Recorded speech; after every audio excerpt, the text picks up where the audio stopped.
Ce n'est pas le mal et le bien qui font l'enfant. C'est tout ce que je dois faire pour que l'enfant ait la vie. La vie de Dieu. La loi de Moïse. Pourquoi la loi de Moïse était longue? La loi de Moïse, c'est que Dieu a juste formalisé qu'est-ce qui est bien, qu'est-ce qui est mal.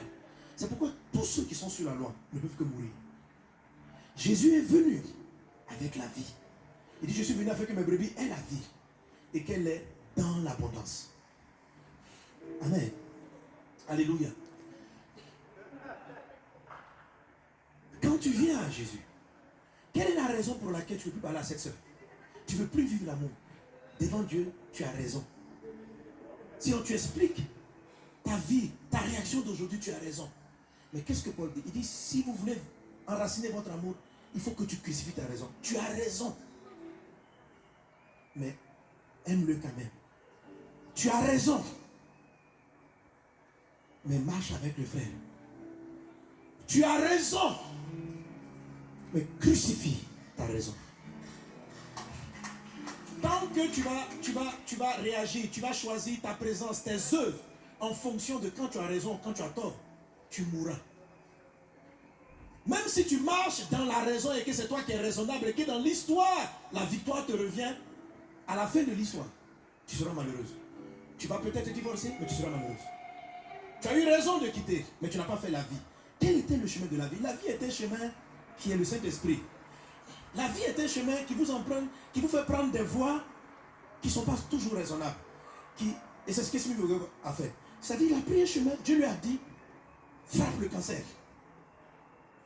S'il regardait la logique des hommes, ce monsieur serait mort. Mais pour qui est la vie? Cet homme de Dieu avait commencé à comprendre ce que c'est que l'amour de Christ. L'amour de Christ n'est pas logique. L'amour de Christ, c'est un juste qui est mort pour des injustes, pour donner la vie. L'amour de Christ, c'est je n'ai jamais péché, mais je meurs pour des pécheurs. Il a mis de côté le système de la logique qui fait que c'est le pécheur, les injustes qui sont tués et les justes qui sont élevés. Lui, il a mis ça de côté.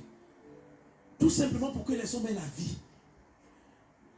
La difficulté qu'on a au niveau de l'âme, de la racine de l'âme, c'est raisonnement. La raison, qui sont des forteresses, qui nous empêchent de connaître Dieu et de comprendre qui il est. Dieu, Christ est amour. Christ est vie. L'amour, c'est la vie. Alléluia. Gloire à Dieu. Gloire à Dieu. Tu sais que l'Esprit t'enseignera beaucoup de choses là-dessus. Il y a toute une école qui est formée là-dessus, que j'appelle l'école porteur de vie. C'est seulement le mal. C'est aussi le bien qui vient de la connaissance que j'ai du mal.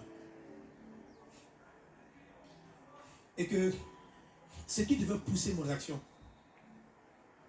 ce qui devait pousser mes actions vis-à-vis des hommes, c'était qu'ils aient la vie. Qu'il y ait la vie. Que les gens soient sauvés. Qu'ils aient la vie.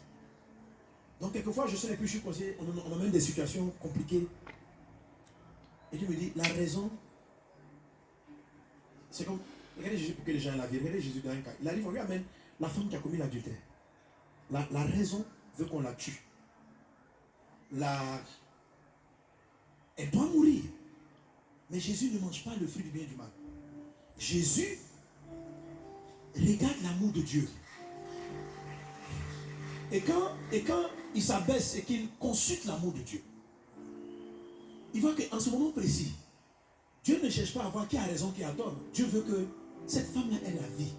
Et que les bourreaux aussi soient sauvés. Je ne sais pas, c'est-à-dire que la problématique de la vie, ce n'est pas le tort ou la raison. Ce n'est pas la loi. La problématique de la vie, c'est de sauver.